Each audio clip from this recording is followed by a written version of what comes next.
I get that things are bad right now. I totally understand that there are issues, and that's what I want this whole show to be about. There are issues with the 49ers. They're not a complete team. Obviously, they're 3-3.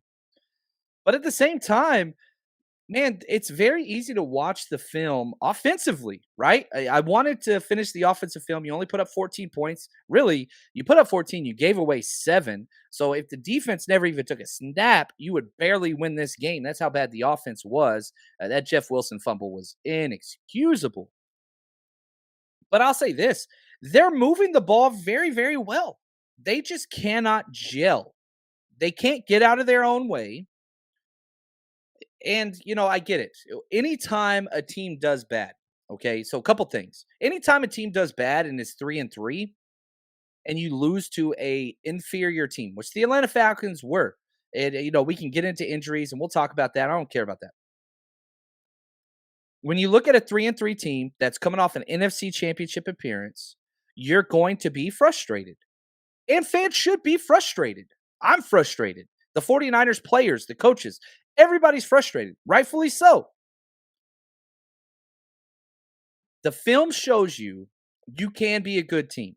You're not right now. 49ers are not a good football team right now, but they can be. And the film completely goes to that. If you would have told me the 49ers would have 0 sacks allowed in back-to-back games, you'd be like, what?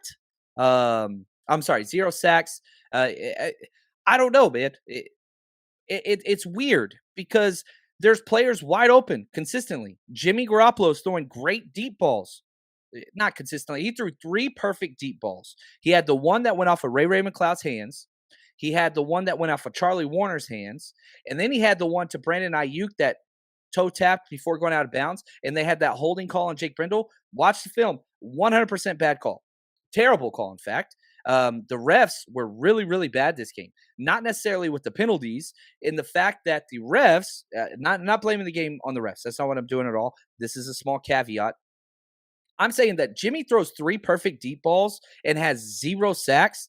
The 49ers should win that game. That's not what happened. The 3 perfect deep balls equated to going 0 because, again, you had 2 drops and then one was negated by a penalty. Doesn't mean Jimmy's not throwing a good deep ball. The interception, I get it. The interception before the half wasn't great, okay? Wasn't a great throw. Threw into triple coverage, whatever. But you had when the ball was let go, you had 4 seconds left on the clock, no timeouts. You had to do something. So you throw it to the sideline, which they're guarding against. It's what it is. And Jimmy even talked about this. So here's Jimmy. Shout out to Juan Solis for getting these clips. He's incredible. Talking about breaking his interception streak because he had back-to-back games with no interceptions. And he had the opportunity to go 3 straight games without an interception, which he's never done his entire career. Here were his thoughts on the interception. Yeah. I mean, those are, as a quarterback, it sucks to have that as an interception on the stat line, but I'm a competitor. I'm trying to win this game and get his points. So, if that's, it's sort of one of those things. It is what it is. You hate to see it on the stat sheet, but, we're trying to win. And so, yeah, like I walked away from the game live, right? We were there in Atlanta. We were there in Charlotte. I walked away from both games thinking, man, Jimmy Garoppolo is playing really good football.